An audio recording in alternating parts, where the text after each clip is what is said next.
যদি আপনি ভেবে থাকেন যে শুধুমাত্র মানুষই নিজের জন্য এক বিলাসবহুল আর বিশেষ ঘর বানাতে পারে, তাহলে আজকের এই ভিডিওটা দেখার পর আপনাদের ভ্রম পুরোপুরি ভেঙে যাবে। কারণ দুনিয়াতে এমন অনেক পাখি আছে যারা নিজেদের জন্য এতটা সুন্দর ঘর বানায় যে সেগুলো দেখার পর আপনারাও চমকে যাবেন। আপনি কি কখনো এমন পাখির ব্যাপারে শুনেছেন যে কিনা নিজের বাসাতে এসি লাগায়? আর আপনি কি কখনো এমন কোনো পাখিকে চেনেন যে নিজের বাসাকে একদম মানুষের মতো করেই সাজায়? তো চলুন দেখা যাক দুনিয়ার সবচেয়ে সুন্দর কিছু পাখির বাসাকে, যেগুলোকে দেখে আপনারাও চিন্তায় পড়ে যাবেন যে এগুলোকে কোনো পাখি বানিয়েছে না কোনো মানুষ। নাম্বার 8, দ্য মন্টেজুমা ওরোপেন্ডুলার নেস্ট। আমেরিকাতে পাওয়া যাওয়া এই ক্যারিবিয়ান পাখির বাসা দেখলে এমন মনে হয় যারা কোনো গাছে কাঁঠাল আটকে রয়েছে। সাধারণত এই পাখি মধ্য আমেরিকার প্রায় 30 মিটার উঁচু ডালগুলোর উপরই নিজের বাসা বানায়।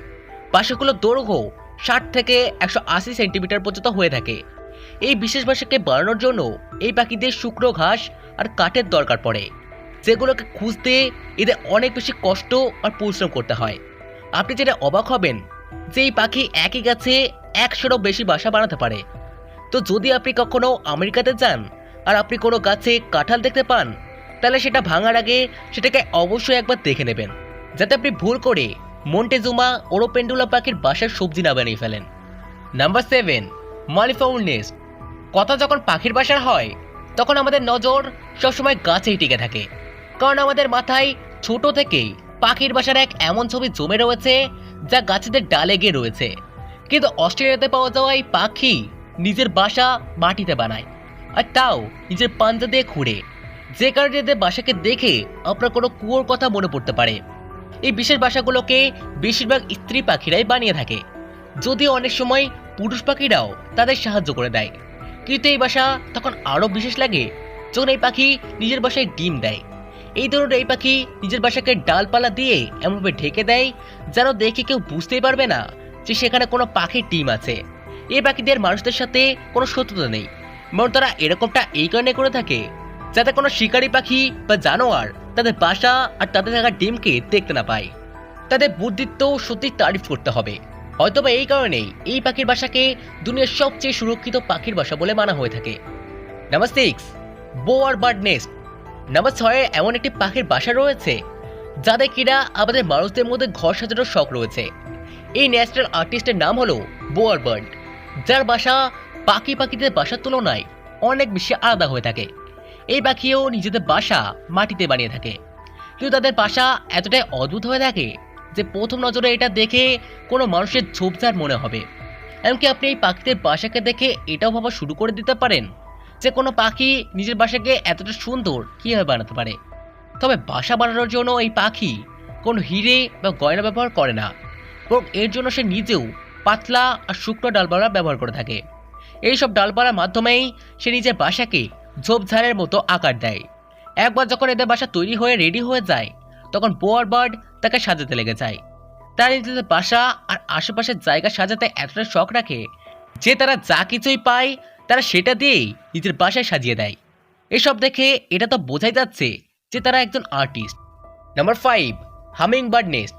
হামিং বার্ডের বাসাকে দুনিয়ার সবচেয়ে সুন্দর আর বিশেষ বাসাগুলোর মধ্যে এক মানা হয়। এই পাখি আকারে যত ছোট, তার ঠিক বিপরীত এরা নিজেদের বাসা বানানোর জন্য কোনো বিশাল গাছকে বাছে। এই পাখি নিজেদের বাসা এতটাই উঁচুতে বানায় যে মাটি থেকে দেখলে হয়তোবা ঠিকভাবে দেখাও যাবে না। মাটি থেকে এই পাখিদের বাসার দূরত্ব 90 ফুট পর্যন্ত হয়ে থাকে। একজন স্ত্রী হামিং বার্ড নিজের বাসাকে বানানোর জন্য কম থেকে কম 7 থেকে 10 দিনের সময় লাগায়। হামিং বার্ডের বাসার বিশেষত্ব হলো যে তারা নিজের বাসা বানানোর জন্য লতা পাতার সাথে মাকড়সার জালেরও ব্যবহার করে থাকে, যার কারণে কোনো চকপকে কাপ বা বাটির মতো দেখতে এই পাখিদের বাসা সাইডের দিক থেকে কোনো ইলাস্টিকের মতো স্ট্রেচেবল হয়ে থাকে।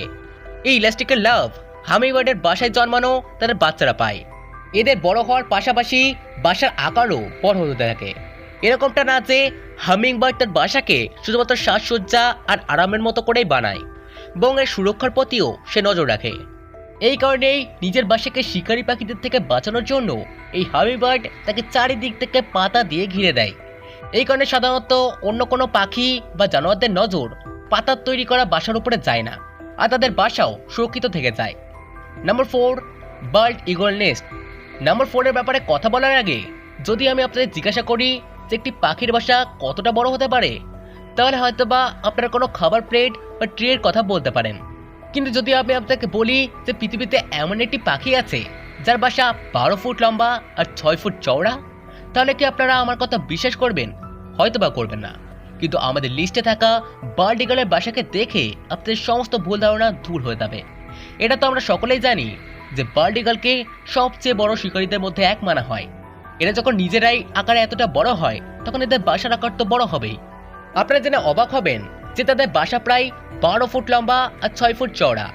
বাকি পাখিদের মতো এরাও নিজেদের বাসা গাছের ডালেই বানায়, কারণ এদের বাসার সাইজ অনেকটাই বড় হয়ে থাকে। এই কারণে বার্ড ইগল নিজের বাসা বানানো 3 মাস আগে থেকে শুরু করে দেয়। বার্ড ইগল নিজের বাসা বানানোর জন্য কোনো শুনশান জায়গাকেই বাসে। এই কারণে সাধারণত তার বাসা কোনো মানুষ দেখতেই পারে না।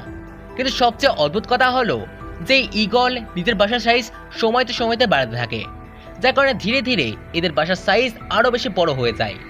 এই ঈগলের দ্বারা বানানো সবচেয়ে বড় বাসা ফ্লোরিডাতে পাওয়া গেছে, যেটা লম্বায় প্রায় 20 ফুট আর ওজন প্রায় 3000 কিলোর বরাবর। অদ্ভুত, তাই না? Number 3, sociable weaverbird nest. Number 3 এ যে পাখিটি রয়েছে তার বাসাকে বাসার বদলে জেলা বললে বেশি ভালো হবে, কারণ আফ্রিকাতে পাওয়া যাওয়া সোশ্যাল ইউভার পাখির বাসাকে না শুধু দুনিয়ার সবচেয়ে বড় বাসাগুলোর মধ্যে এক মানা হয়, বরং এদের বিশেষ ব্যাপার হলো যে পাখিদের পুরো গ্রুপ একসাথে একটি বাসা তৈরি করে থাকে, যে এতে একবারে প্রায় 300 থেকে 400টি ইউভারবার্ড একসাথে থাকতে পারে। সোশিয়েবল ইউভারবার্ডের বাসা অন্যান্য পাখিদের বাসার তুলনায় অনেকটাই বেশি মজবুত আর শক্তপোক্ত হয়ে থাকে, যাকে এরা শুকনো ঘাস আর পাতলা পাতলা ডালপালা দিয়ে বানায়। এই পাখিদের অসাধারণ ইঞ্জিনিয়ারিংয়ের টেকনিকের আন্দাজা আপনারা এটা থেকে লাগাতে পারেন যে সোশ্যাল ইউভারবার্ডসদের বাসা গরমে ঠান্ডা আর শীতে গরম থাকার অদ্ভুত কাজ করে থাকে। দেখতে আপনাদের এটা অনেকটা বিছানার উপরে গদির মতো লাগে। এই কারণে অনেক সময় চিতাও এই আরামদায়ক বাসার মজা ওঠানোর জন্য চলে আসে। Number 2, common Taylor bird nest. নাম এটাকে কমন লেগে থাকলেও এই পাখিটিকে মোটেও কমন ভাবার ভুল করবেন না, কারণ এদের বাসা মোটেও কমন হয় না। এশিয়াতে সবচেয়ে বেশি পাওয়া যাওয়া এই পাখি নিজেদের বেশিরভাগ সময় গাছেই কাটায়। এদের বাসা বানানোর উপায় জেনে আপনারাও অবাক হয়ে যাবেন। এই পাখি মজবুত আর সবুজ পাতার ধারে এতটা সূক্ষ্মভাবে ছিদ্র করে যে না তো পাখার আকৃতি বদলায় আর না তো সেগুলোতে অনেক বেশি বড় গর্ত হয়ে যায়। তারপর গাছেদের থেকে পাওয়া ফাইবার আর কীটপতঙ্গ থেকে পাওয়া রেশম থেকে তারা এই পাতা দুটিকে একসাথে আটকে খুবই সূক্ষ্মভাবে সেলাই করে দেয়।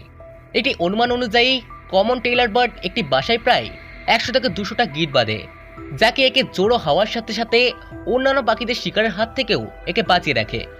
এই বাসাকে বানাতে এই পাখিদের প্রায় 2 থেকে 3 দিনের সময় লেগে যায়। নাম্বার 1, এলফ আউল নেস্ট।